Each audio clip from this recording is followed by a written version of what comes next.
Hello aspirants, welcome to the class guys.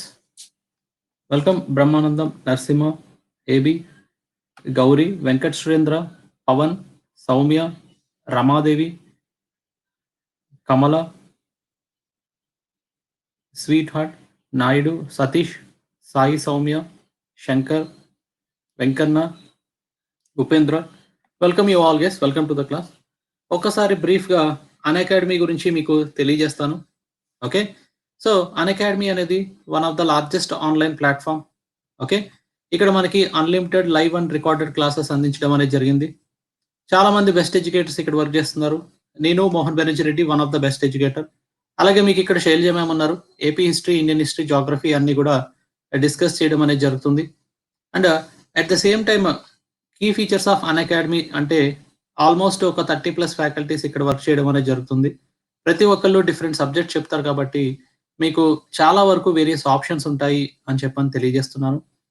Proper scheduling ఉంటుంది and syllabus కూడా in time complete చేయడం అనేది జరుగుతుంది. And other features of Unacademy అనేది చూస్తే ఎవ్రీ మంత్ మీకు 60+ కోర్సెస్ అనేది క్రియేట్ చేస్తున్నారు. ఆ కోర్సెస్ అన్ని కూడా లైవ్ క్లాస్లో మీరు వినవచ్చు.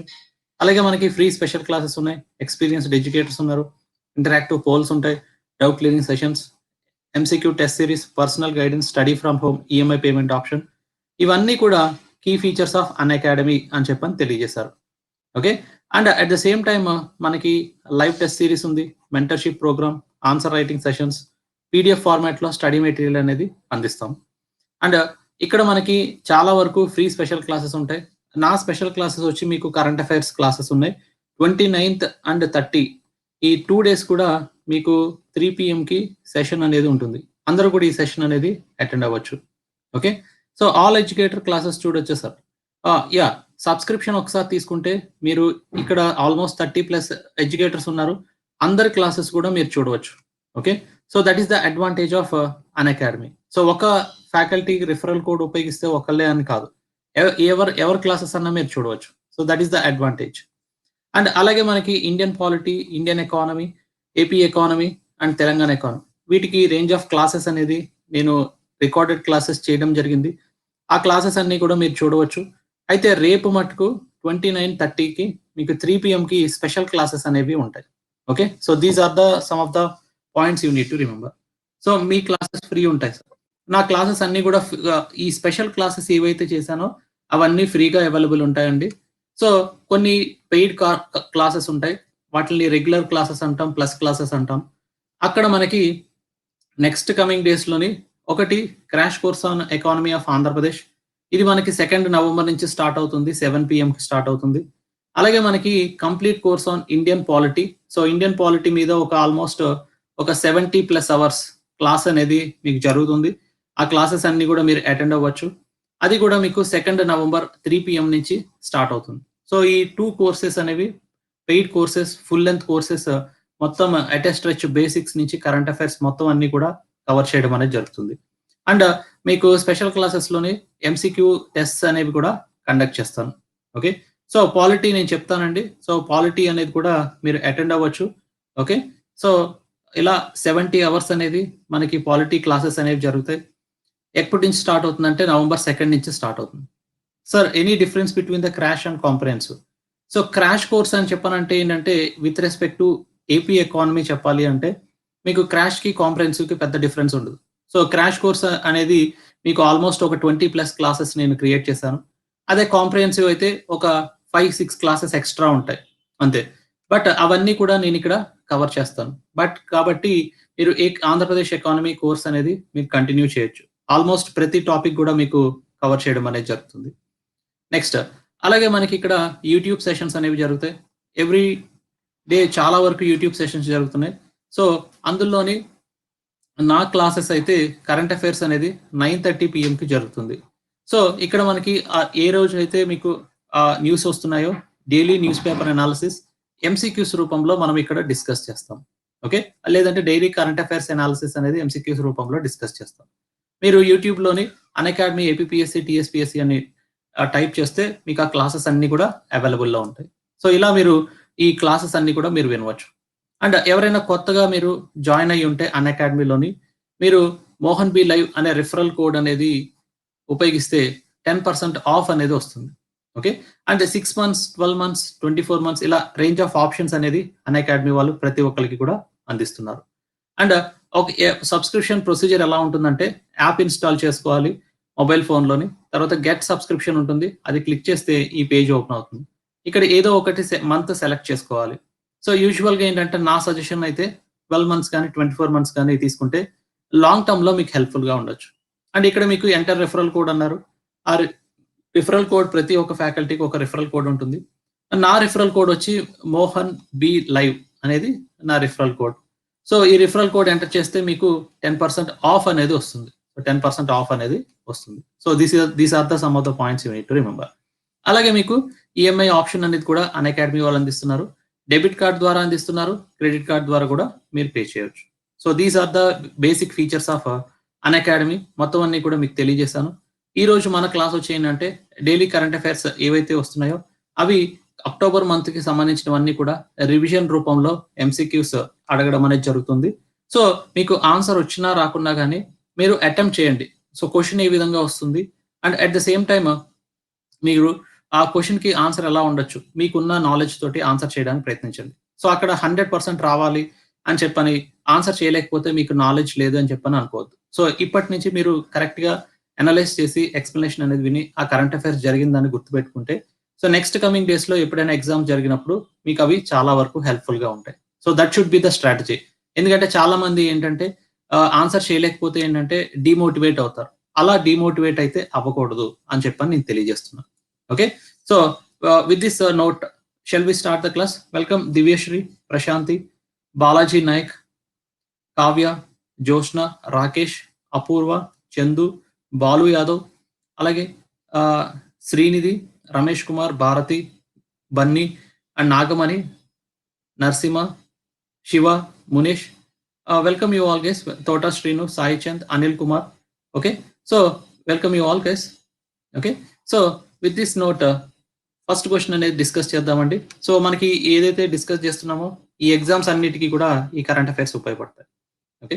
సో, ఫస్ట్ క్వెషన్ అనేది చూద్దాం. వరల్డ్ ఎకనామిక్ అవుట్‌లుక్ 2020 అనేది ఏ ఆర్గనైజేషన్ రిలీజ్ చేశారు? సో, వరల్డ్ ఎకనామిక్ అవుట్‌లుక్ 2020 అనేది ఏ ఆర్గనైజేషన్ రిలీజ్ చేయడం అనేది జరిగింది. ఓకే.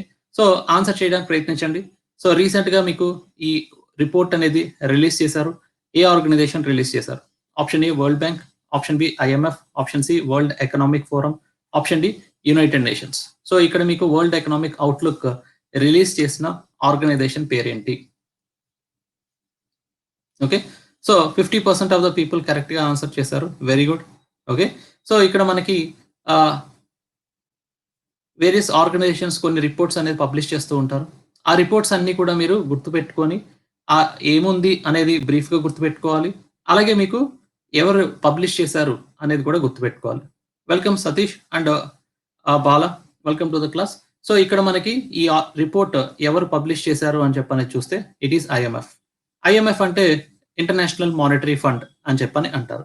సో, మరి ఈ ఐఎంఎఫ్ వాళ్ళు ఇక్కడ మీకు ఏమని తెలియజేస్తున్నారు అనంటే మీకు నెక్స్ట్ కమింగ్ డేస్‌లోని ఎకనామిక్ గ్రోత్ ప్రొజెక్షన్స్ ఎలా ఉంటాయి అనేది తెలియజేశారు.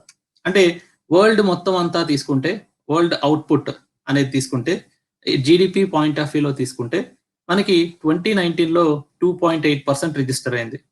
అయితే 2020లోని కోవిడ్-19 రావడం కారణంగా మీకు -4.4% రిజిస్టర్ అవ్వచ్చు అని చెప్పని రిపోర్ట్‌లో తెలియజేశారు. అలాగే 2021లో ఎంత ఉండొచ్చంటే 5.2 ఉండొచ్చు అని చెప్పనన్నారు. అండ్ ఇక్కడ మీకు అడ్వాన్స్డ్ కంట్రీస్ అన్నారు. Emerging markets and developing economies అన్నారు. సో, మరి ఇండియా యొక్క పరిస్థితి ఏంటి? ఆ రిపోర్ట్‌లో ఏం తెలియజేశారంటే మీకు ఇండియా గురించి ఇక్కడ 6.1% అనేది 4.2% అనేది మనకి 2019లో రిజిస్టర్ అయింది.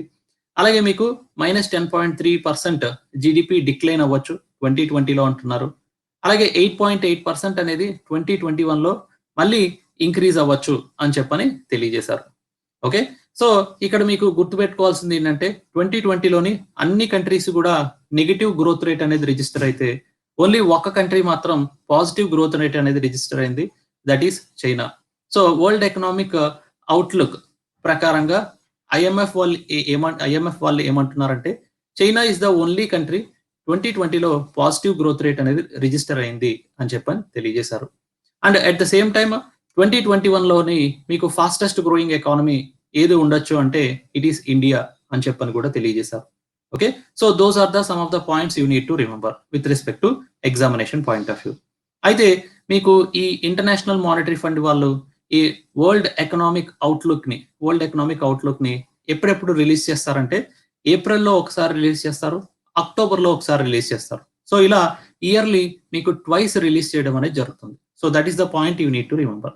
సో ఇలా మీకు 2020లో చాలా వరకు డిక్లైన్ అవడానికి గల కారణం ఏంటి అంటే బేసిక్ గా పాండమిక్ COVID-19 అనేది గుర్తుపెట్టుకోండి. Okay, next how many number of Ramsar sites. So Ramsar sites అనేవి ఇండియాలో ఎన్నున్నాయి అని చెప్పని అడుగుతున్నా. రామ్సార్ సైట్స్ అంటే ఏంటంటే మీకు వెట్లాండ్స్, చిత్తడి నేలలు అని చెప్పంటారు కదా. సో వాటిని గుర్తించి మీకు ప్రొటెక్ట్ చేయడానికి రామ్సార్ సైట్స్ కింద ఫస్ట్ వాటిని గుర్తిస్తారు, తర్వాత గవర్నమెంట్ ప్రొటెక్ట్ చేయడం అనేది జరుగుతుంది. సో అలాంటి గుర్తించిన సైట్లు ఎన్ని ఉన్నాయి అని చెప్పని అడుగుతున్నా. ఓకే, సో ఆన్సర్ చేయడానికి ప్రయత్నించండి అందరూ కూడా. Okay, option A 37, option B 27, option C 29, option D 39. So ఇందులోని రామ్సార్ సైట్స్ ఎన్ని ఉన్నాయి అని చెప్పని అడుగుతున్నాను. ఓకే, సో ఇక్కడ మీరు ఈ ఫ్యాక్చువల్ ఇన్ఫర్మేషన్ అనేది క్వశ్చన్ అనేది కొంచెం డిఫికల్టే, బట్ ఆన్సర్ చేయడానికి ప్రయత్నించండి. ఓకే, సో ఇక్కడ welcome Sai Kumar, Naresh, Tahir and Mallesh, Ramakrishna and other people, welcome you all guys, welcome to the class. Okay, so ఇక్కడ మనకి ఆన్సర్ అనేది చూస్తే ఇట్ ఈస్ 39 అని చెప్పని తెలియజేస్తున్నారు. 39 రామ్సార్ సైట్స్ ఉన్నాయి అని చెప్పని అంటున్నారు. సో ఆ 39 అనేవి మీకు డీటెయిల్డ్ గా చెప్పలేకపోవచ్చు, but total number of Ramsar sites అనేవి ఇండియాలో ఎన్ని ఉన్నాయంటే 39 ఉన్నాయి. అదే హైయెస్ట్ అన్నమాట సౌత్ ఏషియన్ కంట్రీస్ అన్ని కూడా కన్సిడర్ చేస్తే. సౌత్ ఏషియా అంటే ఏమేమి వస్తాయి మీకు? పాకిస్తాన్ వస్తుంది, బంగ్లాదేశ్ వస్తుంది, నేపాల్ వస్తుంది, భూటాన్ వస్తుంది, శ్రీలంక వస్తుంది, మాల్దీవ్స్ వస్తుంది. ఇవన్నిటిని కూడా మనం ఏమంటాం, ఆఫ్ఘనిస్తాన్ కూడా సౌత్ ఏషియాలోకే వస్తుంది. సో వీటన్నిటిలో కంపేర్ చేస్తే రామ్సార్ సైట్స్ ఎక్కడ ఎక్కువ ఉన్నాయంటే ఇప్పుడు ఇండియాలో ఎక్కువగా ఉన్నాయి. అంతకు ముందు మీకు 27 ఉండేవి, తర్వాత మీకు 37 ఇంక్రీజ్ అయ్యాయి. రీసెంట్ గా 2 రికగ్నైజ్ చేశారు. ఏంటి అవి అంటే కబరాట్టల్ బీహార్ లో ఒకటి, తర్వాత అస్సాన్ కన్జర్వేషన్ రిజర్వ్, ఇంతకు ముందు కూడా క్వశ్చన్ అడిగాను ప్రీవియస్ క్లాస్ లో. ఓకే, ఉత్తరాఖండ్ లో ఉంది. సో ఈ 2 కూడా కొత్తగా రికగ్నైజ్ చేశారు కాబట్టి రామ్సార్ సైట్స్ అనేవి న్యూస్ లో ఉన్నాయి. సో మరి ఈ రామ్సార్ సైట్స్ ని గుర్తించండి అని చెప్పని గ్లోబల్ లెవెల్లో ఒక కన్వెన్షన్ ఉంది. ఆ కన్వెన్షనే రామ్సార్ కన్వెన్షన్ అని చెప్పని అంటారు. సో రామ్సార్ అనేది ఏంటంటే ఇరాన్ లో ఒక ప్లేస్. ఓకే, ఆ ఇరాన్ లో జరిగిన కాన్ఫరెన్స్ వల్ల ఏంటంటే మీకు రామ్సార్ కన్వెన్షన్ అనేది ఫాలో అవుతున్నారు.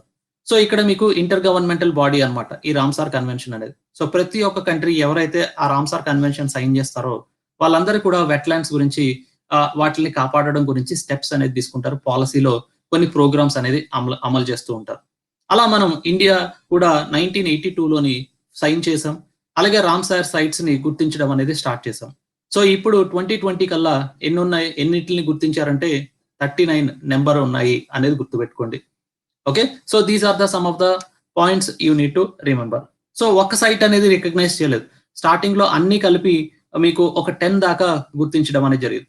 సో ఎగ్జాంపుల్ చెప్పాలంటే కొల్లేడో నేషనల్ పార్క్ అనేది ఒకటి, తర్వాత మీకు చాలా వరకు కూడా లేక్స్ ని గుర్తించారు, చాలా వరకు కూడా మీకు ఎక్కడైతే మ్యాంగ్రోవ్స్ ఉన్నాయో చాలా వరకు కొన్నిటిని మ్యాంగ్రోవ్స్ ఉన్న వాటిని కూడా గుర్తించారు. ఇలా చాలా వరకు ఫస్ట్ అని చెప్పాను కాకుండా అన్ని కలిపి గుర్తించడం అనేది జరిగింది. ఓకే, నెక్స్ట్ క్వశ్చన్ అనేది చూద్దాం. So India's first sea plane service is set to start in. So ఇలా మీకు సీ ప్లేన్ సర్వీసెస్ అనేది ఫస్ట్ టైం ఇండియాలో తీసుకొస్తున్నారు. సో మరి అవి ఎక్కడ తీసుకురాబోతున్నారు, ఏ స్టేట్ లో ఫస్ట్ సర్వీసెస్ అనేది స్టార్ట్ చేశారు? ఓకే, ఆన్సర్ చేయడానికి ప్రయత్నించండి అందరూ కూడా. Okay, option A Andhra Pradesh, option B Gujarat, option C Maharashtra, option D Karnataka. Okay, so ఇక్కడ సి అని చెప్పాను అనగానే దాని అర్థం ఏంటి? ఏదో ఒక స్టేట్ లోని ఖచ్చితంగా సి ఉన్న ఏరియాలోని మీకు ఈ ఆపరేషన్స్ అనేది తీసుకొస్తున్నారనే ఇండికేషన్. సో మరి ఎప్పుడైనా సరే ఆప్షన్స్ లోని సి అన్నారు కాబట్టి ఆ సి ఉన్న స్టేట్స్ నే గుర్తించాలి. ఇక్కడ మీకు 4 స్టేట్ ఆప్షన్స్ కూడా సి ఉంది, సి కోస్ట్ అనేది ఉంది. మరి ఆ వాటిల్లోని ఈ మధ్య కాలంలో first time sea plane services అనేది తీసుకొచ్చింది ఎక్కడ అంటే ఇట్ ఈస్ ఇన్ గుజరాత్ అనేది గుర్తుపెట్టుకోండి. గుజరాత్ లో తీసుకొచ్చారు. And at the same time ఇవి మీకు ఎందుకు తీసుకురావడం అనేది జరిగిందంటే, ఎయిర్ కనెక్టివిటీ అనేది కొన్ని ఏరియాస్‌లోని పెంచడానికి. అలాగే శాబర్మతి రివర్ ఫ్రంట్. శాబర్మతి అనేది మీకు అక్కడ శాబర్మతి రివర్ దగ్గర చాలా వరకు కూడా టూరిజం అనేది పెంచడానికి. And at the same time కొన్ని ఏరియాస్‌లోని మీకు ఇలాంటి ఆపరేషన్స్ అనేది కరెక్ట్‌గా మనం తీసుకురాగలిగితే, ఆ స్టేట్‌లోని టూరిజం అనేది పెంచడానికి ఈ సీ ప్లేన్ సర్వీసెస్ అనేది తీసుకొస్తున్నారు. మరి ఈ సీ ప్లేన్ సర్వీసెస్ అనేది ఎప్పటి నుంచి తీసుకొస్తాము అని చెప్పని గుజరాత్ గవర్నమెంట్ తెలియజేశారంటే, మీకు birth anniversary of Sardar Vallabhbhai Patel October 31 నుంచి స్టార్ట్ చేస్తామన్నారు. మరి ఇది ఎవరు ఆపరేట్ చేస్తున్నారు అనేది చూస్తే, స్పైస్ జెట్ వాళ్ళు ఫస్ట్ టైమ్ ఆపరేట్ చేయడం అనేది జరుగుతుంది ఇండియాలోనే. ఓకే. సో దీని యొక్క కెపాసిటీ వచ్చి 19 సీట్స్ ఉంటాయి. దాంట్లోనే 14 పాసెంజర్స్‌కి ఉపయోగిస్తున్నారు. సో రిమైనింగ్ అన్ని కూడా అక్కడ క్రూ ఎవరైతే దాన్ని నడుపుతారో వాళ్ళు ఉపయోగించుకోవడం అనేది జరుగుతుంది. అలాగే మీకు అదర్ డిస్ట్రిక్ట్ మసాన్ డిస్ట్రిక్ట్‌లో తీసుకొస్తా అంటున్నారు. భావనగర్ డిస్ట్రిక్ట్‌లో కూడా మీకు ఈ తరహా సర్వీసెస్ అనేది తీసుకొస్తాము అని చెప్పని గుజరాత్ గవర్నమెంట్ తెలియజేశారు. Okay. So these are the some of the points, basic points you need to remember. Next, Mount Girnar is located in which of the following state? So ఇక్కడ మీకు మౌంట్ గిర్నార్‌లోని కొత్తగా రోప్ వే అనేది start చేశారు. Okay. So మౌంటైన్స్‌ని connect చేయడం అనేది కూడా జరుగుతూ ఉంది. సో మరి ఆ మౌంట్ గిర్నార్ అనేది ఎక్కడ ఉంది? ఏ స్టేట్‌లో ఉంది అని చెప్పని అడుగుతున్నా. ఓకే. సో ఆన్సర్ చేయడానికి ప్రయత్నించండి అందరూ కూడా. Option A Rajasthan, option B Assam, option C Gujarat, option D Orissa. So Mount Girnar అనేది ఏ పర్టిక్యులర్ స్టేట్‌లో ఉంది అని చెప్పని అడుగుతున్నా. ఓకే. సో ఏ పర్టిక్యులర్ స్టేట్‌లో మౌంట్ గిర్నార్ అనేది ఉంది. సో ఇది మీకు రీసెంట్‌గా నరేంద్ర మోడీ స్టార్ట్ చేయడం అనేది జరిగింది. So one of the longest rope way in India. And ఇది అక్టోబర్ 24, 2020 నుంచి ఆపరేషన్స్‌లోకి తీసుకొచ్చారు. Okay.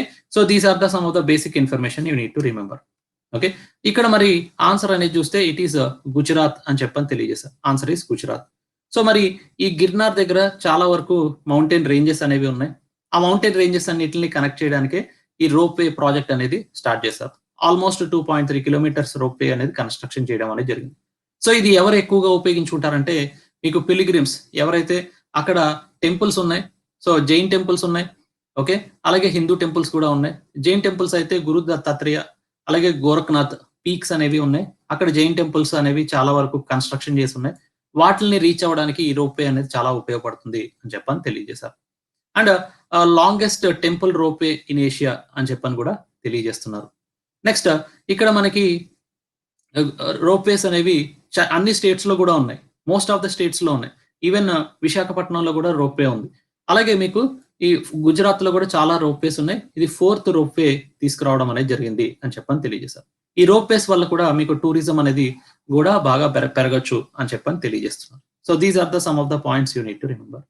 Next, Indira Rasoi Yojana is implemented in which of the state? So Indira Rasoi అనేది one of the major program. రీసెంట్‌గా ఒక స్టేట్ గవర్నమెంట్ అనేది తీసుకొచ్చారు. ఏ స్టేట్ గవర్నమెంట్ తీసుకురావడం అనేది జరిగింది అని చెప్పనేది ఆన్సర్ చేయండి. ఓకే. ఆప్షన్ ఏ UP, option B Punjab, option C Rajasthan, option D Tamil Nadu. TN అంటే తమిళనాడు. సో మరి ఇక్కడ ఇందిరా రాసోయ్ యోజన అంటే ఆల్మోస్ట్ ఒక 50 లాక్ పీపుల్‌కి మీకు తక్కువ కాస్ట్‌కే అక్కడ ఫుడ్ అనేది అందిస్తున్నారు. సో ఇక్కడ మీకు ఫుడ్ కమోడిటీస్ కనిపిస్తున్నాయి కదండీ.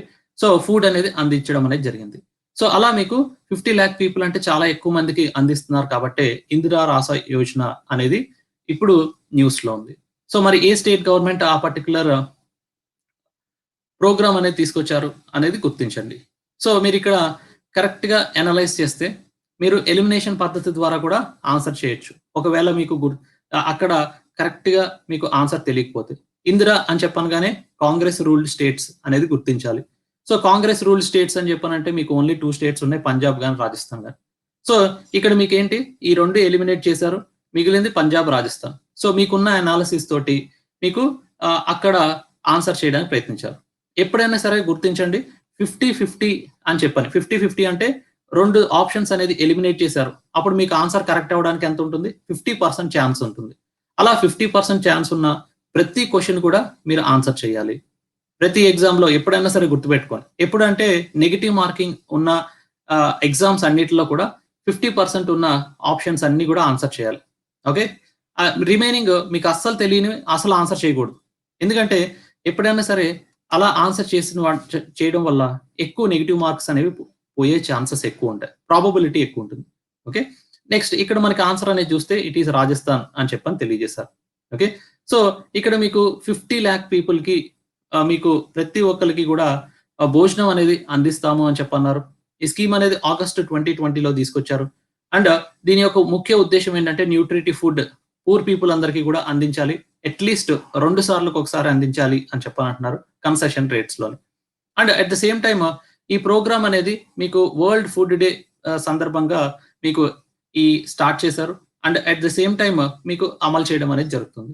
నెక్స్ట్ వాలంటరీ ఆర్గనైజేషన్స్ ఏవైతే ఉన్నాయో ఆ వాళ్ళందరూ కూడా ఈ ప్రోగ్రామ్ లో పార్టిసిపేట్ చేస్తున్నారు. ఓకే, నెక్స్ట్ ఇక్కడ మనకి బస్ స్టాండ్స్ లోని, రైల్వే స్టేషన్స్ లోని, హాస్పిటల్స్ లోని ఎక్కడైతే క్రౌడీ ప్లేసెస్ ఉంటాయో అక్కడ ఈ స్కీమ్ అనేది అమలు చేస్తున్నారు. ఓకే, సో ఇలా మీకు మోస్ట్ ఆఫ్ ద స్టేట్స్ లో కూడా అమలు చేస్తున్నారు. కాకపోతే ఏంటంటే ఇక్కడ అవుట్ రీచ్ అనేది ఎక్కువగా ఉంది, ఎక్కువ మందికి అందించగలుగుతున్నారు. That is the only basic difference అనమాట. అది మీరు గుర్తించాలి. ఓకే, యా, October 16th అనేది కూడా గుర్తుపెట్టుకోండి, world food day. Next, which state government has secured first rank in the central government Atmanirbhar Bharat Nidhi scheme, Svanidhi scheme అని చెప్పని కూడా అంటారు. సో ఈ స్వనిధి స్కీమ్ లోని లోన్స్ ఎక్కువగా ఇచ్చిన స్టేట్ ఏది అని చెప్పని అడుగుతున్నా. ఓకే, సో అర్థమైందా అండి అందరికీ క్వశ్చన్? సో స్వనిధి స్కీమ్ లోని మీకు లోన్స్ ఎక్కువగా ఇచ్చిన స్టేట్ ఏది అని చెప్పని అడుగుతున్నా. దాని ఆన్సర్ చేయడానికి ప్రయత్నించండి అందరూ కూడా. ఆప్షన్ ఏ Bihar, option B Tamil Nadu, option C UP, option D west Bengal. Okay, so ఈ ఆత్మనిర్భర్ భారత్ అభియాన్ అనేది COVID-19 తర్వాత తీసుకురావడం అనేది జరిగింది. దాంట్లో భాగంగా మీకు స్ట్రీట్ వెండర్స్ ఎవరైతే ఉంటారో ఆ స్ట్రీట్ వెండర్స్ అందరికీ కూడా 10,000 రూపీస్ గవర్నమెంట్ అందిస్తుంది. ఎందుకంటే వాళ్ళు స్మాల్ బిజినెసెస్ చేసుకోవడానికి ఈ 10,000 రూపీస్ బ్యాంక్స్ ద్వారా అందిస్తాము అని చెప్పని తెలియజేశారు. మరి ఈ 10,000 రూపీస్ ఏ పర్టికులర్ స్టేట్ గవర్నమెంట్ ఎక్కువగా అందించారు, పీపుల్ అందరికీ అందించగలిగారు అనేది చూస్తే it is UP. So UP వాళ్ళు ఎక్కువగా ఈ ఆత్మనిర్భర్ భారత్ అభియాన్ లోని పిఎం స్వనిధి ఉపయోగించి ఎక్కువగా పీపుల్ అందరికీ లోన్స్ అందించగలిగారు. సో అక్కడ మీకు కేటగిరీస్ ఆఫ్ ప్రోగ్రామ్ అనేది డివైడ్ చేస్తే applications, sanctions and loan disbursement అంటే లోన్ డిస్ట్రిబ్యూట్ చేయడం లాంటివి అన్ని స్టేట్స్ కి కేటగరైజ్ చేయగా ఉత్తరప్రదేశ్ ఫస్ట్ వచ్చింది అన్నారు. అండ్ డిస్ట్రిక్ట్ వైజ్ కూడా కేటగరైజ్ చేస్తే టాప్ 10 డిస్ట్రిక్ట్స్ లో మీకు ఆల్మోస్ట్ 7 సిటీస్ ఉత్తరప్రదేశ్ నుంచే ఉన్నాయి అని చెప్పని తెలియజేశారు. లైక్ వారణాసి, లక్నో, అలీగఢ్ ఇవి టాప్ 3 సిటీస్ ఉత్తరప్రదేశ్ కి సంబంధించినవే ఉన్నాయి అని చెప్పని తెలియజేశారు. So these are the some of the basic information you need to remember. Next, vigilance awareness week అని చెప్పని ఎప్పుడు సెలబ్రేట్ చేస్తున్నారు? సో విజిలెన్స్ అవేర్నెస్ వీక్ అనేది ఎప్పటి నుంచి ఎప్పటి వరకు జరుగుతుంది అని చెప్పని అడుగుతున్నారు. ఓకే, సో ఇది మీకు రీసెంట్ గా national conference on vigilance and anti corruption, CBI వాళ్ళు ఈ కాన్ఫరెన్స్ అనేది కండక్ట్ చేశారు. దాంట్లో విజిలెన్స్ అవేర్నెస్ వీక్ ఎప్పటి నుంచి ఎప్పటి వరకు జరగాలి అనేది కూడా తెలియజేశారు. సో ఆన్సర్ అనేది చేయడానికి ప్రయత్నించండి. సో ఎప్పటి నుంచి ఎప్పటి వరకు కూడా సెంట్రల్ విజిలెన్స్ అంటే నిఘా అన్నమాట. విజిలెన్స్ అవేర్నెస్ వీక్ అనేది ఎప్పటి నుంచి ఎప్పటి వరకు జరుపుతారు అని చెప్పని అడుగుతున్నారు. Okay, so option A 27th October to 2nd November, option B 28th October to 1st November, option C 27th October to 3rd November, option D 28th October to 2nd November. Okay, so మీరు logical గా ఆలోచించినా మీరు ఈజీగా answer చేయడానికి scope ఉంటుంది. Okay, so logical గా కొంచెం ఆలోచించడానికి ప్రయత్నించండి. సో ఇది పెద్ద కష్టతరమైనది ఏం కాదు. సో ఇక్కడ మీరు చూస్తే ఈజీగా మీకు రెండు ఆప్షన్స్ కరెక్ట్ గా ఒకటే ఆప్షన్ అనేది కరెక్ట్ అవడానికి స్కోప్ ఉంది. సో మీకు కరెక్ట్ గా 7 days కావాలి. సో 7 days అనేది ఏ పర్టికులర్ డేట్ మధ్యన వస్తుందండి? ఓన్లీ ఫస్ట్ ఆప్షన్ లో మాత్రమే 7 days అనేది వస్తుంది. ఓకే, ఎందుకంటే అవేర్నెస్ వీక్ అని చెప్పని అన్నారు. మిగిలిన ఎక్కడా కూడా మీకు 7 days రావట్లేదు, అంతకంటే ఎక్కువ వస్తున్నాయి. సో అలా మీకు జస్ట్ మిమ్మల్ని తప్పు పట్టించడానికి మాత్రమే ఇలాంటివన్నీ అడుగుతుంటారు.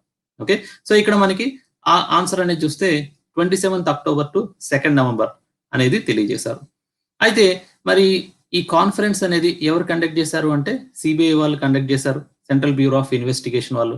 అండ్ ఆ పర్టికులర్ కాన్ఫరెన్స్ స్టార్ట్ చేసింది ఎవరు అంటే prime minister Narendra Modi start చేశారు. అయితే ఈ కాన్ఫరెన్స్ లోని దేని గురించి డిస్కస్ చేద్దాం అనుకుంటున్నారు అనేది చూస్తే చాలా వరకు range of issues, challenges.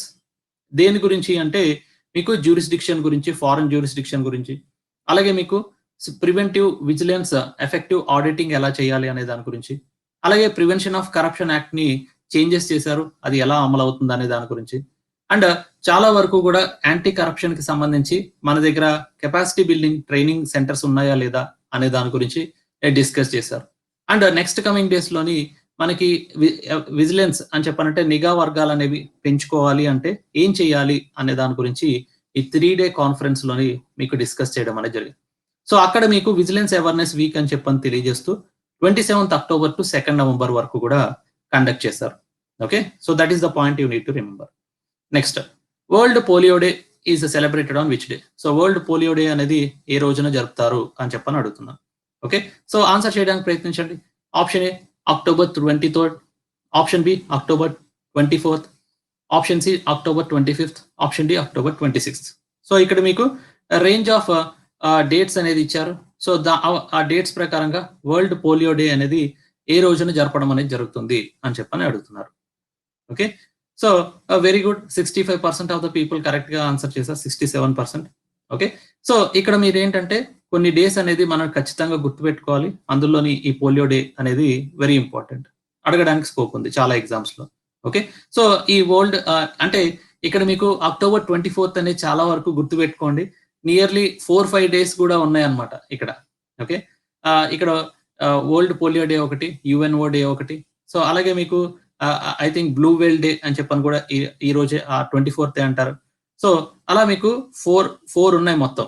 Okay, అవన్నీ కూడా ఒకసారి లిస్ట్ చేసుకొని పెట్టుకోండి. సో మీకు October 24th ఏమేమి వస్తాయి అని చెప్పని కూడా అడగచ్చు. ఓకే, సో అందుకని చెప్పని ఆ లిస్ట్ అనేది పెట్టుకోండి, మెయింటైన్ చేయండి. సో ఇక్కడ మనకి ఆన్సర్ అనేది చూస్తే వరల్డ్ పోలియో డే. సో ఈ వరల్డ్ పోలియో డే అనేది 24th జరుపుతారు, కానీ డైరెక్ట్ గా ఒక్కొక్కసారి డేట్ అడగకపోవచ్చు. ఒక్కొక్కసారి ఏంటంటే బేసిక్స్ ఆఫ్ పోలియో గురించి అడగడానికి స్కోప్ ఉంటుంది, లేదంటే పోలియోకి సంబంధించి మన దగ్గర ఎటువంటి స్కీమ్స్ అనేది అమలు చేస్తారు అని అడగడానికి స్కోప్ ఉంది. ఓకే, సో మన దగ్గర బేసిక్ స్కీమ్స్ ఏమున్నాయి అని చెప్పనేది చూస్తే ఏంటంటే మన దగ్గర మిషన్ ఇంద్రధనుష్ అని చెప్పనే స్కీమ్ అనేది అమలు చేస్తున్నారు. సో ఇక్కడ మీకు పోలియో డ్రాప్స్ తో పాటు ఒక 7 డిసీజెస్ కి సంబంధించిన వ్యాక్సిన్ అనేది ఫ్రీగా పీపుల్ అందరికి డిస్ట్రిబ్యూట్ చేస్తారు. ఓకే, సో అలా మీకు పీపుల్ అందరికి పోలియో వైరస్ వల్ల ఎటువంటి నష్టాలు జరుగుతాయి అనేది తెలియజేస్తారు. సో నష్టాలు అని చెప్పానంటే ఏంటంటే మీకు స్టార్టింగ్ డేస్ లోనే చిన్నప్పుడే ఉన్నప్పుడు, అంటే ఆల్మోస్ట్ బిలో 6 years ఉన్నప్పుడే మీకు ఈ పోలియో అనేది ఇవ్వకపోతే ఆ వైరస్ వల్ల నర్వస్ సిస్టమ్ అనేది చాలా వరకు ఎఫెక్ట్ అవుతుంది. ఓకే, అండ్ మీకు బాడీలోని ఫిజికల్ చేంజెస్ అనేవి వస్తాయి ఆ వైరస్ అనేది మిమ్మల్ని అటాక్ చేసినప్పుడు. కానీ మరి ఇండియాలోని ఆ వైరస్ అనేది ఇంకా ఉందా, ఇంకా మనం ఏమైనా స్టెప్స్ తీసుకుంటున్నామా అనే దాని గురించి చూస్తే ఇండియాలోని ఆల్మోస్ట్ పోలియో ఫ్రీ అనేది డిక్లేర్ చేశారు. ఓకే, సో ఆల్మోస్ట్ ఎండ్ అయిపోయింది అనమాట. పోలియో వైరస్ అనేది మనం ఆల్మోస్ట్ ఎలిమినేట్ చేయగలిగాం, ఎరాడికేట్ చేయగలిగాం. కానీ అది మనకి ఎప్పుడు తెలియజేశారు పోలియో ఫ్రీ అని చెప్పని ఇండియాని? 2014లో మనకి తెలియజేశారు. కానీ అది 3 years కంటిన్యూస్ గా 0 అనేది మెయింటైన్ చేసి ఒక్క కేసు కూడా రిజిస్టర్ అవ్వకపోతే అప్పుడు మీకు చాలా వరకు కూడా కంట్రీస్ ని పోలియో ఫ్రీ కింద డిక్లేర్ చేస్తారు. అలా మనకి 3 years వరకు కూడా నెగ్లిజిబుల్, ఆల్మోస్ట్ 0 పోలియో కేసెస్ అనేది మనం రిజిస్టర్ చేసాం కాబట్టి పోలియో ఫ్రీ అని చెప్పని అంటున్నారు ఇండియాని. ఓకే, సో అలా మీకు వరల్డ్ హెల్త్ ఆర్గనైజేషన్ ఈ పోలియో ఫ్రీ కంట్రీస్ అన్నిటిని కూడా టైం టు టైం రిలీజ్ చేస్తూ ఉంటారు. సో 2014లో ఇండియాని పోలియో ఫ్రీ అని చెప్పని డిక్లేర్ చేశారు. అలాగే మీకు ఈ పోలియో డే అనేది రోటరీ ఇంటర్నేషనల్ వాళ్ళు ఫస్ట్ టైం స్టార్ట్ చేశారు. సో జోనాస్ సాల్క్ అని చెప్పనే ఆయన మీకు వ్యాక్సిన్ అనేది కొనుక్కున్నందుకు ఆ పర్టికులర్ పర్సన్ ని గుర్తిస్తూ పోలియో డే అనేది మీకు సెలబ్రేట్ చేయడం అనేది జరిగింది. Okay, so polio free country Africa. Polio free అనేది ఇంకా ఆఫ్రికాలో ఇంకా చాలా వరకు ఉన్నాయండి. నైబరింగ్ కంట్రీస్ లైక్ పాకిస్తాన్ లో కూడా మీకు ఇంకా పోలియో అనేది ఉంది. ఓకే, సో అక్కడి నుంచి ఇక్కడికి మళ్ళీ ఇండియాకి స్ప్రెడ్ అవ్వచ్చు కూడా, చెప్పలేం. బట్ హవెవర్ ఏంటంటే ఇప్పటి వరకు అయితే ప్రస్తుతానికి వరల్డ్ హెల్త్ ఆర్గనైజేషన్ వాళ్ళ ప్రకారంగా 2004లోనే మనల్ని పోలియో ఫ్రీ కింద గుర్తించారు. So that is the point you need to remember. ఆఫ్రికాలో అదర్ కంట్రీస్ లో ఇంకా చాలా వరకు ఉంది పోలియో అనేది. Okay, next, NASA OSIRIS REx సక్సెస్ఫుల్ గా ఒక ఆస్ట్రాయిడ్ ని రీచ్ అయింది. ఓరిస్ రెక్స్ అనేది ఒక శాటిలైట్. ఓకే, సో ఒక స్పేస్ క్రాఫ్ట్ అని చెప్పని అంటారు. ఓకే, ఆ స్పేస్ క్రాఫ్ట్ వెళ్ళి ఒక ఆస్ట్రాయిడ్ దగ్గర ఉండే డస్ట్ పార్టికల్స్ ని, అలాగే అక్కడ ఉండే పెబల్స్ అంటే రాళ్ళని కలెక్ట్ చేసి ఎర్త్ కి తీసుకురాబోతుంది. సో మరి ఈ ఆస్ట్రాయిడ్ పేరేంటి అని చెప్పని అడుగుతున్నాను. ఆస్ట్రాయిడ్ పేరేంటి? Option A Ceres. Okay, answer చేయడానికి ప్రయత్నించండి అందరూ కూడా. Option A Ceres, option B Juno, option C Bennu, option D Vesta. So మీకు ఇక్కడ ఉండే వేరియస్ ఆప్షన్స్ లో ఈ ఆస్ట్రాయిడ్ పేరేంటి అని చెప్పని అడుగుతున్నా. ఓకే, సో ఆస్ట్రాయిడ్ పేరేంటి అని చెప్పని అడుగుతున్నా. ఓకే, ఆస్ట్రాయిడ్ అడుగుతున్నా అనమాట. ఓకే, సో ఇక్కడ మనకి చాలా వరకు కూడా రేంజ్ ఆఫ్ ఆస్ట్రాయిడ్స్ అనేవి పాస్ అవుతూ ఉంటాయి. సో ఈ బెన్ను అనేది ఏంటంటే one of the asteroid earth కి దగ్గరగా వెళ్తుంది. అందుకని చెప్పనే ఆ ఓరిస్ రెక్స్ అనే స్పేస్ క్రాఫ్ట్ ని పంపించి అక్కడ ఉండే పెబల్స్ ని, అక్కడ ఉండే డస్ట్ ని తీసుకురావడానికి ప్రయత్నిస్తున్నారు. ఓకే, సో ఈ ఆస్ట్రాయిడ్ పేరు ఏంటంటే బెన్ను అని చెప్పని తెలియజేశారు. సో ఇది మనకి ఈ మెషిన్ అనేది నాసా వాళ్ళు పంపించారు. ఓకే, అండ్ కెనడా వాళ్ళు కూడా దాంట్లో పార్టిసిపేట్ చేశారు. So that is the point. ఇది మనకి ఎప్పుడు స్టార్ట్ చేశారు, లాంచ్ చేసింది ఎప్పుడు అంటే 2016లో లాంచ్ చేశారు. తర్వాత ఆ పర్టికులర్ ఆస్ట్రాయిడ్ ని రీచ్ అవ్వడానికి మన ఎర్త్ స్పేస్ నుంచి బయటికి వెళ్ళింది ఎప్పుడు అంటే మీకు 2018లోని. తర్వాత ఆ పర్టికులర్ ఆస్ట్రాయిడ్ ని రీచ్ అయింది ఎప్పుడు అంటే 2020, అంటే శాంపుల్స్ కలెక్ట్ చేస్తుంది. తర్వాత మనకి ఎర్త్ కి ఎప్పుడు రీచ్ అవుతుంది అని చెప్పానంటే 2023లో రీచ్ అవుతుంది. సో మరి ఈ మెషిన్ వల్ల మనకి ఏంటి మేలు ఏంటి, ఆబ్జెక్టివ్ ఏంటి అనేది చూస్తే ఏంటంటే జనరల్ గా మన యొక్క యూనివర్స్ ఎలా ఆవిర్భవించింది, లేకపోతే ఎలా ఫామ్ అయింది అనే దాని గురించి తెలుసుకోవచ్చు. And at the same time అక్కడ ఏ టైప్ ఆఫ్ మినరల్స్ ఉంటాయి అనేది తెలుసుకోవచ్చు. And at the same time ఏంటంటే మీకు ఆ పర్టికులర్ ఆస్ట్రాయిడ్ అనేది డిఫరెంట్ పాత్స్ లో తిరుగుతూ ఉంటాయి.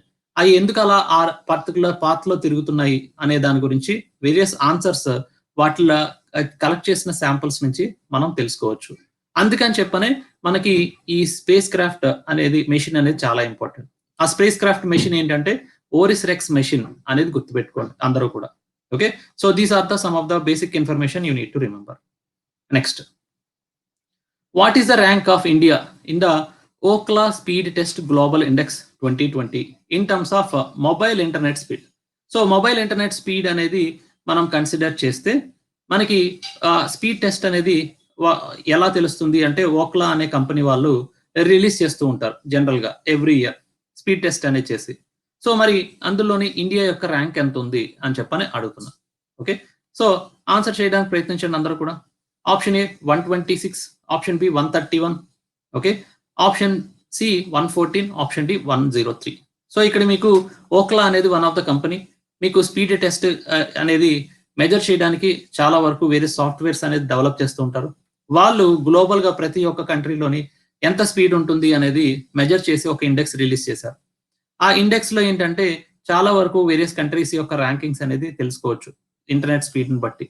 సో మరి ఇండియా యొక్క ర్యాంక్ ఎంత ఉంది ఆ పర్టికులర్ ఇండెక్స్ లో అంటే 131. ఆల్మోస్ట్ 138 కంట్రీస్ లో మనకి ఇండియా యొక్క ర్యాంక్ ఎంత అంటే మీకు 131 అంటున్నారు, అంటే చాలా తక్కువ. ఎందుకు అలా అంటే ఫస్ట్ థింగ్ ఏంటంటే మన దగ్గర ఇంకా internet speed with respect to mobile అనేది చాలా వరకు పెంచుకోవాల్సిన అవసరం ఉంది. And with respect to the internet connectivity అనేది చాలా ఏరియాస్ కి స్ప్రెడ్ చేయాల్సిన అవసరం అనేది ఉంది. అండ్ దానికి కావాల్సిన ఇన్ఫ్రాస్ట్రక్చర్ డెవలప్ చేసుకోవాల్సిన అవసరం ఉంది. అవన్నీ మనం అడ్రస్ చేయలేదు కాబట్టి మొబైల్ స్పీడ్ అనేది చాలా తక్కువ ఉంటుంది అని చెప్పని తెలియజేశారు. And at the same time next coming days లో మనం 5G అనేది తీసుకురాబోతున్నాం. సో 5Gకి కావాల్సిన నెట్వర్క్ సిస్టమ్స్, మొబైల్ హ్యాండ్సెట్స్ అన్ని కూడా అప్గ్రేడ్ చేసుకోవాల్సిన అవసరం అనేది ఉంది. సో అలా అప్గ్రేడ్ చేసుకొని మనం పీపుల్ అందరికీ అందించగలిగితేనే దెన్ మన యొక్క మొబైల్ స్పీడ్ అనేది పెరుగుతుంది. ఎందుకు ఇండియాలోనే మనకి మొబైల్ స్పీడ్ అనేది చాలా తక్కువ ఉందంటే మన దగ్గర యూజర్స్ ఎక్కువ మంది ఉంటారు. యూజర్స్ చాలా ఎక్కువ మంది ఉంటారు, పాపులేషన్ ఎక్కువ కాబట్టి. సో అందరికీ డిస్ట్రిబ్యూట్ చేయగా మన యొక్క స్పీడ్ ఆటోమేటిక్ గా చాలా వరకు తక్కువ ఉంటుంది. అండ్ కొన్ని కంట్రీస్ లోని ఫర్ ఎగ్జాంపుల్ తీసుకుంటే సౌత్ కొరియాలో మొబైల్ యావరేజ్ స్పీడ్ ఎంత ఉంటుందంటే 113 అని చెప్పని అంటున్నారు. So that is consider to be one of the highest. అలాగే తర్వాత చైనాలో పాపులేషన్ ఎక్కువ ఉన్నప్పటికీ ఇంటర్నెట్ స్పీడ్ అనేది చాలా ఫాస్ట్ గా అందించగలుగుతున్నారు. అలాగే యుఏఈ, ఖతర్, సౌదీ అరేబియా. అలాగే మీకు ఫిక్స్డ్ గ్లోబల్ యావరేజ్ స్పీడ్ అని చెప్పని అంటున్నారు, అంటే బ్రాడ్బ్యాండ్ కనెక్టివిటీ ద్వారా అందించిన స్పీడ్ అని చెప్పని అంటున్నారు. సో ఆ బ్రాడ్బ్యాండ్ కనెక్టివిటీ ద్వారా అందించిన స్పీడ్ లోని ఏ పర్టికులర్ కంట్రీ ఫాస్ట్ గా అందిస్తున్నారు పీపుల్ కి అంటే ఇట్ ఈస్ సింగపూర్. తర్వాత హాంకాంగ్, రొమేనియా, థాయిలాండ్ ఇవన్నీ కూడా ఉన్నాయి. Okay, so these are the some of the points related to internet connectivity with respect to speed. Okay, so India యొక్క ర్యాంక్ ఎంత అనేది గుర్తుపెట్టుకుంటే సరిపోతుంది. Next question, what is the new deadline set by the government to file income tax returns for the financial year 2019 and 20? So recent గా మీకు last year income tax return March లో file చేయలేదు, తర్వాత మీకు government extend చేయడం అనేది జరిగింది because of COVID-19. So కాబట్టి ఇప్పుడు కూడా ఆ పర్టికులర్ డేట్ ని ఎక్స్టెండ్ చేశారు. సో ఇప్పుడు న్యూ డెడ్ లైన్ ఎప్పటి వరకు ఇన్కమ్ ట్యాక్స్ రిటర్న్స్ ఫైల్ చేయొచ్చు, న్యూ డెడ్ లైన్ ఏంటి అని చెప్పని అడుగుతున్నా. ఓకే, సో ఆన్సర్ చేయడానికి ప్రయత్నించండి అందరూ కూడా. Option A January 1st, 2021, option B November 30, 2021, option C December 31st, 2020, option D March 31st, 2021. So ఇక్కడ మీకు ఫైనాన్షియల్ ఇయర్ 2019-20 యూజువల్ గా ఎవ్రీ ఫైనాన్షియల్ ఇయర్ మార్చ్ కల్లా ఎండ్ అయిపోతూ ఉంటుంది. సో ఆ మంత్ లోనే మీరు ట్యాక్స్ రిటర్న్స్ ఫైల్ చేయాలి. కానీ ఈసారి మార్చ్లోని 2020లో కోవిడ్ వచ్చింది కాబట్టి అది ఎక్స్టెండ్ చేసుకుంటూ పోయారు. తర్వాత మీకు చాలా డేట్స్ అక్టోబర్ అన్నారు, నవంబర్ అన్నారు, ఇప్పుడు డిసెంబర్ అంటున్నారు. ఎందుకు అలా ఎక్స్టెండ్ చేసుకుంటూ వెళ్ళారంటే మనకి గవర్నమెంట్ కట్టాల్సిన ట్యాక్స్ కలెక్షన్స్ అనేవి అనుకున్నంత స్థాయిలో మనకి కలెక్ట్ అవ్వలేదు. కాబట్టి గవర్నమెంట్ ఏం చేస్తున్నారు, వాళ్ళందరూ కడతారన్న ఉద్దేశంతో మీకు ఇన్కమ్ ట్యాక్స్ రిటర్న్స్ ఫైల్స్ అనేది ఎక్స్టెండ్ చేసుకుంటూ పోయారు. సో ఇప్పుడు న్యూ డెడ్ లైన్ ఏంటి అంటే December 31st, 2020 అని చెప్పని తెలియజేశారు. సో అది మీకు ఎవరు తెలియజేశారు, మినిస్ట్రీ ఆఫ్ ఫైనాన్స్ వాళ్ళు తెలియజేయడం అనేది జరిగింది ఈ డెడ్ లైన్. సో అలా మీకు ఎవరైతే ఇండివిజువల్ ట్యాక్స్ పేయర్స్ ఉన్నారో వాళ్ళందరూ కూడా ఇప్పుడు వాళ్ళు ఒకవేళ కట్టకపోతే ఇన్కమ్ ట్యాక్స్ రిటర్న్స్ అనేది కట్టొచ్చు. Next question, which country has been appointed as a chairman or chairperson of the governing body International labour Organisation for a period till June 2021? So June 2021 వరకు కూడా మీకు ILO చైర్పర్సన్ కింద ఎవరు వ్యవహరించడం అనేది జరిగింది, ఏ కంట్రీ వ్యవహరిస్తుంది అని చెప్పని అడుగుతున్నారు. సో ఆన్సర్ చేయడానికి ప్రయత్నించండి. Option A Brazil, option B Australia, option C India, option D Russia. So ఇక్కడ మెన్షన్ చేసిన వాటిల్లోని మీకు ఏ కంట్రీ ఈ ఇంటర్నేషనల్ లేబర్ ఆర్గనైజేషన్ కి చైర్పర్సన్ కింద వ్యవహరించబోతున్నారు? Okay, so very good, 63% of the people correct గా ఆన్సర్ చేశారు. ఓకే, సో ఇక్కడ మనకి ఆన్సర్ అనేది చూస్తే, ఓకే, సో ఆన్సర్ అనేది చూస్తే ఇట్ ఈస్ ఇండియా అని చెప్పని తెలియజేశారు. ద ఆన్సర్ ఈస్ ఇండియా అని చెప్పని తెలియజేశారు. సో ఇక్కడ మీకు చాలా ఏళ్ల తర్వాత ఫస్ట్ టైం ఇండియా మనకి చైర్పర్సన్ కింద వ్యవహరించడం అనేది జరిగింది. సో ఆల్మోస్ట్ 35 years తర్వాత ILOకి చైర్పర్సన్షిప్ అనేది ఇండియాకు వచ్చింది అని చెప్పని తెలియజేశారు. సో ఇప్పుడు మరి ఆ ILOలో ఎంతమంది ఉన్నారు అని చెప్పానంటే 187 మెంబర్స్ ILOలో ఉన్నారు. సో మీకు ILOలో మీరు జాయిన్ అవ్వాలి అని అంటే ఫస్ట్ మీరు యునైటెడ్ నేషన్స్ లో మెంబర్ అవ్వాలి. అలాగే మీకు రీసెంట్ గా కూడా IMF లో కూడా ఎవరైనా సరే మెంబర్ అవ్వాలి అని చెప్పానంటే ఫస్ట్ మీరు యునైటెడ్ నేషన్స్ లో జాయిన్ అవ్వాలి. ఆ తర్వాతే మీకు IMF లో కానీ లేకపోతే ILOలో కానీ మెంబర్షిప్ అనేది ఇస్తారు. So that is the precondition for joining any of the global organisation. So for example ఇప్పుడు మీకు చాలా వరకు కూడా టిబెట్ కానీ లేకపోతే వేరియస్ చైనాలో ఉండే హాంకాంగ్ కానీ లేకపోతే అదర్ కంట్రీస్ కానీ ఏమైతే ఉన్నాయో, so which are part of the China అని చెప్పని చైనా అంటున్నారు, వాళ్ళందరూ ఇండిపెండెంట్ గా ఉండి యునైటెడ్ నేషన్స్ మెంబర్షిప్ అనేది తీసుకొని వాళ్ళు తర్వాతే మీకు IMF నుంచి జాయిన్ అవ్వడం కానీ ILOలో జాయిన్ అవ్వడం కానీ జరుగుతుంటుంది, లేకపోతే జాయిన్ అవ్వలేరు. So that is the condition అనమాట అది. Okay, next motto objective of ILO ఏంటి అంటే మీకు పీస్ అనేది తీసుకురావాలి, తర్వాత వర్క్, డీసెంట్ వర్క్ అనేది అందరికీ కూడా కల్పించాలి. That is the objective of ILO. అలాగే ఈ ILO అనేది మీకు హెడ్ క్వార్టర్స్ ఎక్కడ ఉందంటే జెనీవాలో ఉంది. అండ్ ఈ ILO స్థాపించిన వాళ్ళలో మెంబర్స్ ఇండియా వాళ్ళు కూడా ఉన్నారు కాబట్టి India is considered to be one of the founding member of ILO, International labour Organisation అంటారు. ఓకే, సో మనకి కమ్యూనిస్ట్ పార్టీ ఆఫ్ ఇండియా అనేది స్థాపించారు కదండి. So Communist Party of India ఎవరు స్థాపించారండి, ఎవరైనా చెప్పగలరా? So Communist Party of India. So అప్పుడే మన ఇండియన్ లీడర్స్ అందరూ కూడా మీకు ఈ ఇంటర్నేషనల్ లేబర్ ఆర్గనైజేషన్ లోని పార్టిసిపేట్ చేశారు. ఓకే, సో అందుకని చెప్పని ఇండియాని ఫౌండింగ్ మెంబర్ ఆఫ్ ILO అని చెప్పని కూడా అంటారు. Okay, so Communist Party of ఇండియాని స్థాపించింది ఎవరు అంటే MN రాయ్. సో ఇది ఇండియాలో స్థాపించారా అండి, లేకపోతే అదర్ కంట్రీలో ఎక్కడైనా స్థాపించారా?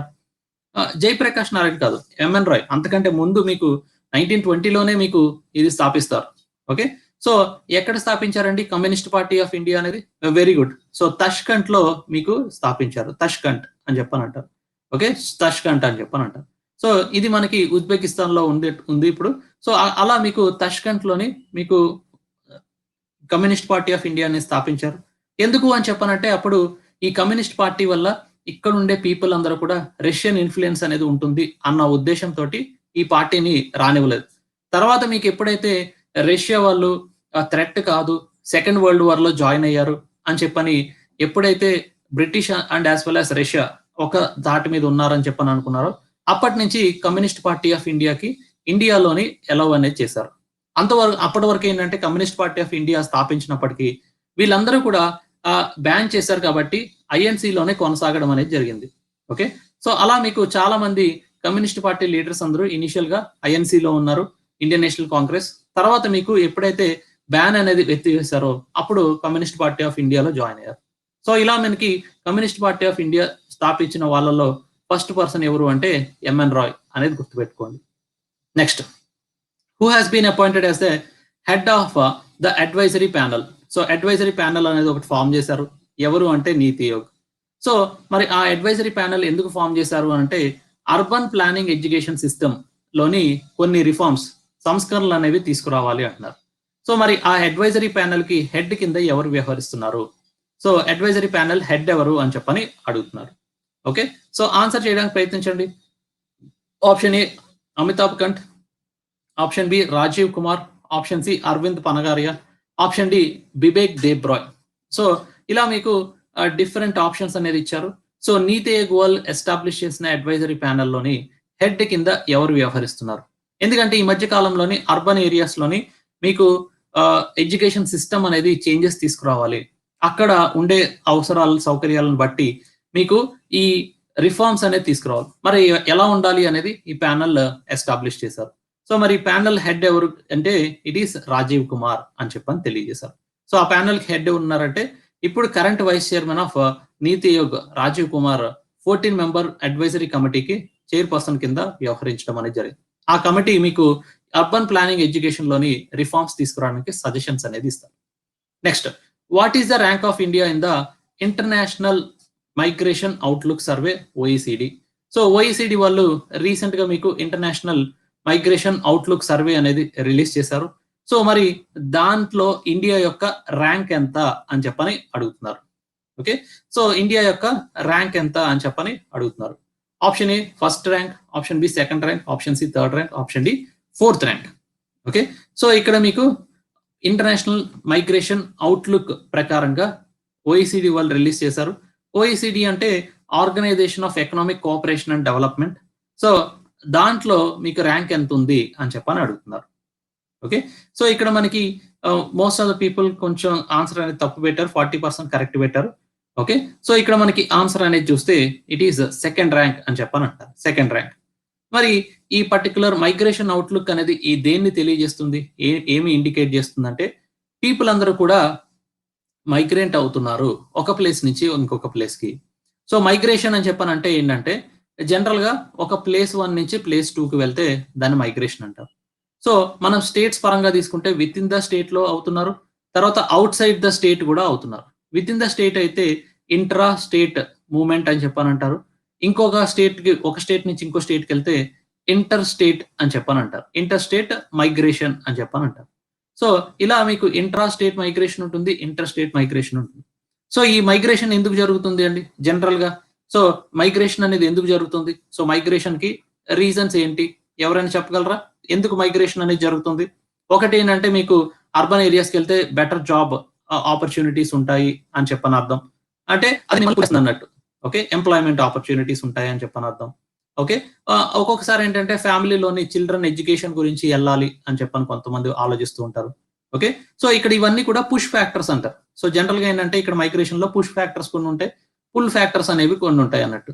ఓకే, సో ఇవన్నీ కూడా ఏంటంటే పుల్ ఫ్యాక్టర్స్ అని చెప్పనంట. సో పుష్ అంటే మిమ్మల్ని ఎంకరేజ్ చేస్తుంది, మైగ్రేషన్ అవ్వండి అని చెప్పని ఎంకరేజ్ చేస్తున్నవి ఏంటంటే ఫర్ ఎగ్జాంపుల్ మీరున్న ప్లేస్ లోని డిజాస్టర్స్ ఎక్కువ వస్తున్నాయి అనుకోండి. సో డిజాస్టర్స్ అంటే ఒకటి ఏంటంటే కొన్ని ఏరియాస్ లో డ్రాట్, కరువు అనేది రావచ్చు, కొన్ని ఏరియాస్ లో ఫ్లడ్స్ గా రావచ్చు, కొన్ని ఏరియాస్ లోని సైక్లోన్ రావచ్చు.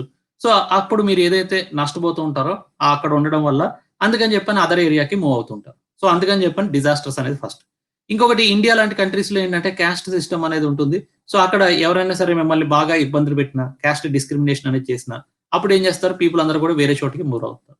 అండ్ ఇంకొకటి ఏంటంటే మీకు వార్ లాంటి సిచ్యువేషన్ వచ్చినప్పుడు, సో ఇప్పుడు most of the Ladakh condition ఎలా ఉంది అని అంటే చాలా మంది అక్కడ ఉండే పీపుల్ అందరూ కూడా ఫీల్ అవుతూ ఉంటారు.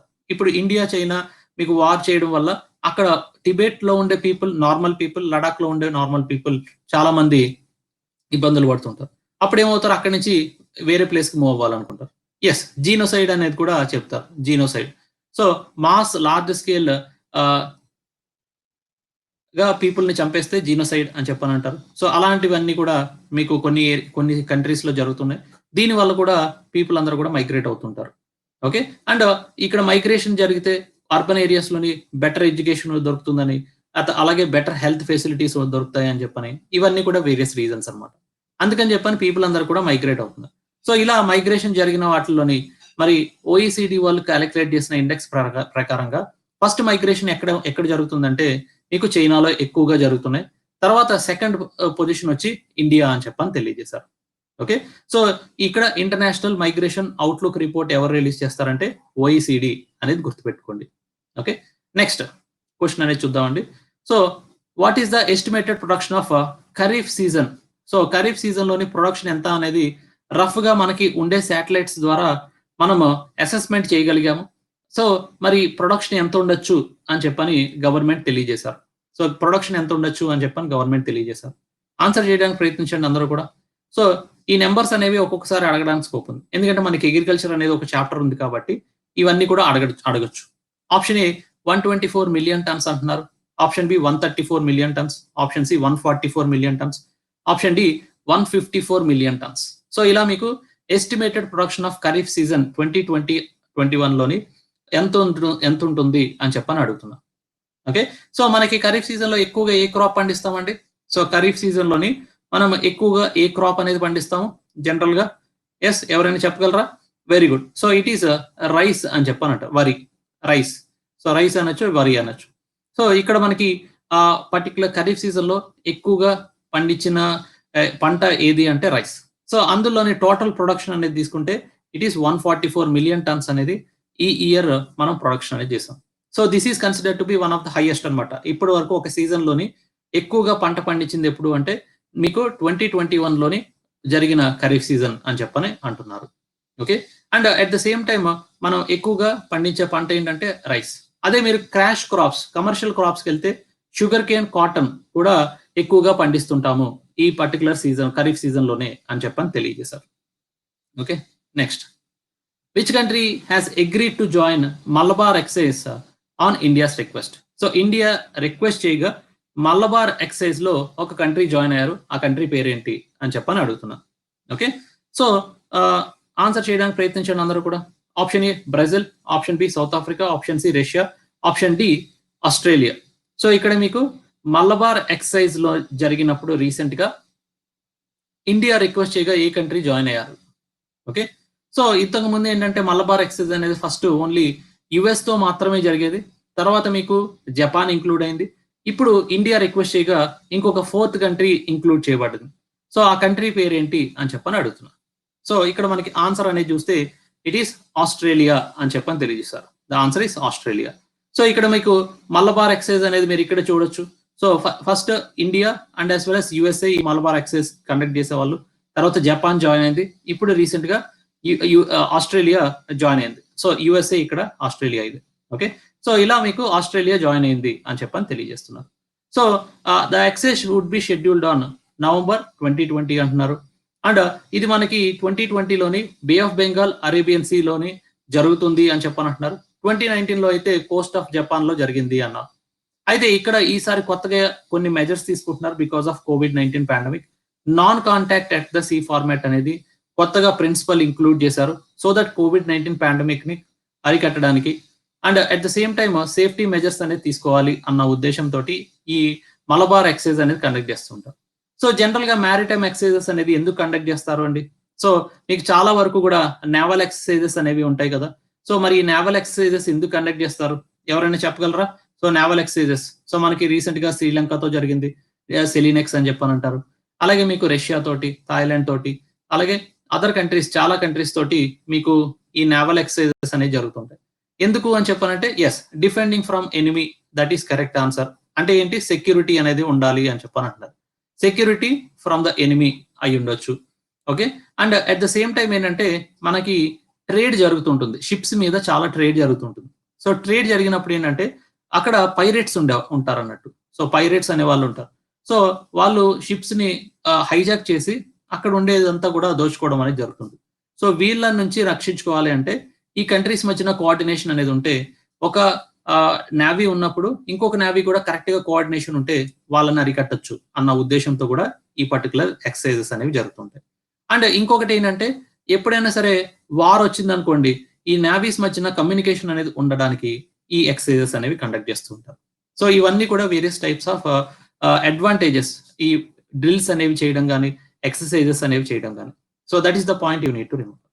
Next, how many autonomous organisations were asked to reduce under ministry of environment by the ministry of finance. So recent గా మినిస్ట్రీ ఆఫ్ ఫైనాన్స్ ఏమని అడిగారంటే, మినిస్ట్రీ ఆఫ్ ఎన్వైరన్మెంట్ ని, మీ దగ్గర అవసరం లేకుండా కానీ చాలా అటానమస్ ఆర్గనైజేషన్స్ ఉన్నాయి, వాటిని రెడ్యూస్ చేయండి అని చెప్పని అంటారు. ఎన్ని ఆర్గనైజేషన్స్ ని రెడ్యూస్ చేయమని చెప్పని అడుగుతున్నారు అని చెప్పని క్వశ్చన్ అడుగుతుంది. ఓకే, సో ఇది రీసెంట్ గా మీకు చాలా సార్లు న్యూస్ లో ఉందండి. సో ఆన్సర్ చేయడానికి ప్రయత్నించండి. Option A 10, option B 9, option C 15, option D 16. Okay, ఇది one of the toughest question అండి. సో ఇది రీసెంట్ గా చాలా సార్లు న్యూస్ లో ఉంది. ఎందుకంటే ఒక మినిస్ట్రీ వెళ్ళి ఇంకో మినిస్ట్రీని మీ కింద ఉండే అటానమస్ ఆర్గనైజేషన్స్ ని తగ్గించుకోండి అని చెప్పని అడగడం అనేది చాలా ఫస్ట్ టైం అన్నట్టు. సో అలా అడగడం అనేది ఫస్ట్ టైం. సో మరి ministry of environment and climate change లోని ఎన్ని అటానమస్ ఆర్గనైజేషన్స్ ని రెడ్యూస్ చేసుకోండి అని చెప్పని మినిస్ట్రీ ఆఫ్ ఫైనాన్స్ కోరారు. ఓకే, సో ఇక్కడ మనకి ఆన్సర్ అనేది చూస్తే ఇట్ ఈస్ 16 అని చెప్పని తెలియజేశారు. It is 16. సో ఇక్కడ మీకు 16 లోని కొన్ని ఇంపార్టెంట్వి మీకు ఇక్కడ తెలియజేస్తాను. సో ఇక్కడ మీకు 16 అటానమస్ ఆర్గనైజేషన్స్ తగ్గించుకోండి అన్నారు. ఎన్ని ఆర్గనైజేషన్స్ కి తగ్గించుకోమన్నారంటే 16 ఉంటే వాటిని 9 చేయండి అన్నారు. సో మరి వాటిని ఏం చేయాలి అనేది మినిస్ట్రీ ఆఫ్ ఫైనాన్స్ యొక్క ఉద్దేశం అంటే డిస్ఎంగేజ్ చేయండి అని చెప్పనంటారు. మరి డిస్ఎంగేజ్ అంటే ఏంటి, మీకు ఒకటి ఏంటంటే గవర్నమెంట్ సపోర్ట్ అనేది తగ్గించుకోండి అంటున్నారు టైం బౌండ్ మేనర్ తోటి. లేదు అని చెప్పనంటే మినిస్ట్రీలోని డైరెక్ట్ గా ఆ ఇన్స్టిట్యూషన్స్ ని కలిపేయండి అని చెప్పని ఒకటో, లేదు అని చెప్పనంటే వాటిని ఏ యూనివర్సిటీ కిందో లేకపోతే ఏదైనా ప్రైవేట్ ఎంటిటీకి ఇవ్వడము లాంటివి చేయండి. సో అక్కడ గవర్నమెంట్ అనేది రోల్ తగ్గించుకొని ఇన్స్టిట్యూషన్, అందులో ఉండే మేనేజ్మెంట్, షేర్ హోల్డర్స్ ని పెంచండి అని చెప్పని అంటారు.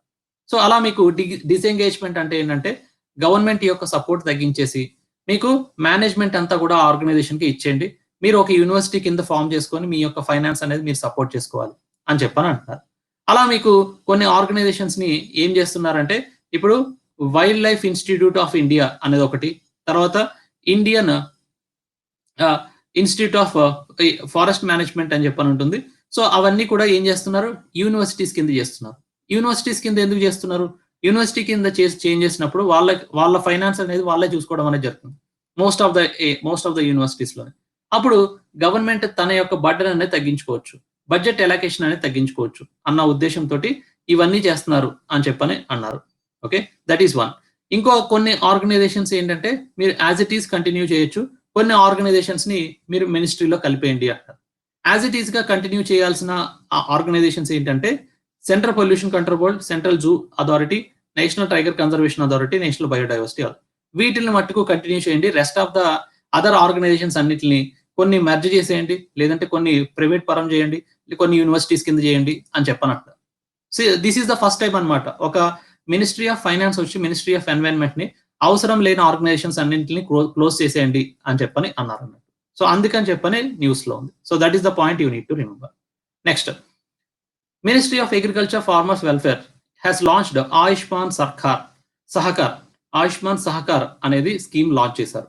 ఎవరిని అసిస్ట్ చేయడానికి ఈ స్కీమ్ అనేది లాంచ్ చేయడం జరిగింది? ఆప్షన్ ఏ ఫార్మర్స్ అంటున్నారు, option B cooperatives, option C women, option D startups. So వీళ్ళల్లో ఎవరిని మీకు అసిస్ట్ చేయడానికి ఆయుష్మాన్ సహకార్ అనేది తీసుకురావడం జరిగింది? ఓకే, ఆన్సర్ చేయడానికి ప్రయత్నించండి అందరూ కూడా. Okay. So welcome Priyanka, welcome to the class. Okay. So ఇక్కడ మనకి వేరియస్ ఆప్షన్స్ అనేది ఇచ్చారు. సో ఆయుష్మాన్ సహకార్ అనే స్కీమ్‌లోని మీకు ఎవరికి సహకరించడానికి ఈ స్కీమ్ అనేది తీసుకొచ్చారు. ఓకే.